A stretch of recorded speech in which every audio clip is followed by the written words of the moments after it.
इसमें आक्रोश है सभी साथियों में कि अभी तक सरकार अपने वादे से बार बार क्यों मुकर रही है। कार्य समीक्षा हमारे हित में है क्योंकि हमने जो 3 मीटिंग अटेंड करी है कार्य समीक्षा कमेटी के साथ, उसमें उनके द्वारा मांगे गए सारे तथ्यों में हमारी क्या है, हम उस पर खरे उतर रहे हैं। नाम प्रदीप सांगवान, मैं काउज जिला प्रधान चरखी दादरी। सरकार का शुरू से रवैया रहा है अड़ियलपन और अपने वादों से मुकरने का काम। वही काम अभी सरकार कर रही है। 3 महीने का टाइम हमारा बीत चुका है। अभी तक सरकार ने जो कमेटी गठित की थी, ना ही तो उस कमेटी ने कोई रिपोर्ट दी है और ना ही सरकार ने हमारा मानदेय की बढ़ोतरी की है।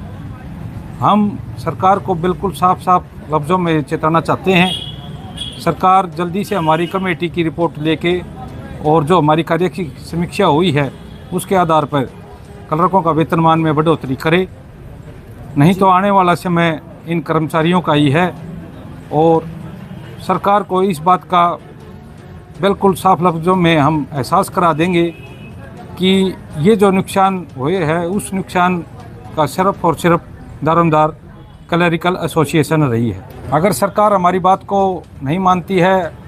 और जो मांगे हमारी रखी है हमने सरकार के आगे, और सरकार ने जिस मुद्दों और बातचीत के ऊपर हमारी हड़ताल को समापन कराया था, अगर सरकार अपनी बात पे खरा नहीं उतरती है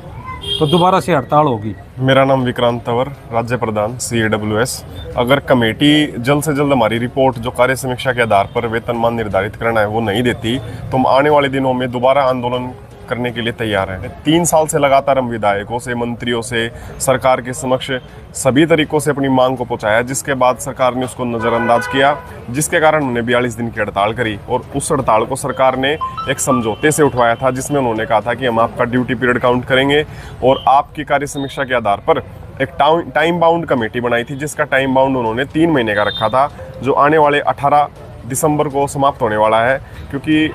उसके बाद भी अभी तक कोई भी रिपोर्ट सरकार के पास से, कमेटी की तरफ से कोई भी रिपोर्ट अभी तक सौंपी नहीं गई, जिसके कारण सभी हरियाणा के ज़िले के अंदर प्रत्येक 5 तारीख को संघर्ष दिवस मनाया जाता है और उसमें आक्रोश है सभी साथियों में कि अभी तक सरकार अपने वादे से बार बार क्यों मुकर रही है। ये समीक्षा हमारे हित में है क्योंकि हमने जो 3 मीटिंग अटेंड करी है कार्य समीक्षा कमेटी के साथ, उसमें उनके द्वारा मांगे गए सारे तथ्यों में हमारी क्या है, हम उस पर खरे उतर रहे हैं कि जो जो तथ्य उन्होंने मांगे, जैसे कि एक फील्ड के अंदर जो स्टाफिंग पॉलिसी होती है कि एक ऑफिस के अंदर कितना क्लर्क होएगा, उसके ऊपर कितना असिस्टेंट होएगा, वो पॉलिसी हरियाणा के अंदर लागू बिल्कुल नहीं है, जबकि हेडक्वार्टर के अंदर वो पॉलिसी लागू है। अगर वहाँ पर एक क्लर्क है तो उसके ऊपर 2 असिस्टेंट होंगे, लेकिन हरियाणा के अंदर पूरे के पूरे ऑफिस में सिर्फ क्लर्क ही मिलेगा, उसके ऊपर उसकी पदोन्नति का कोई भी उसके अंदर लाभ नहीं होता और उसका वेतनमान इतना कम होता है कि वो अपनी ताउम्र में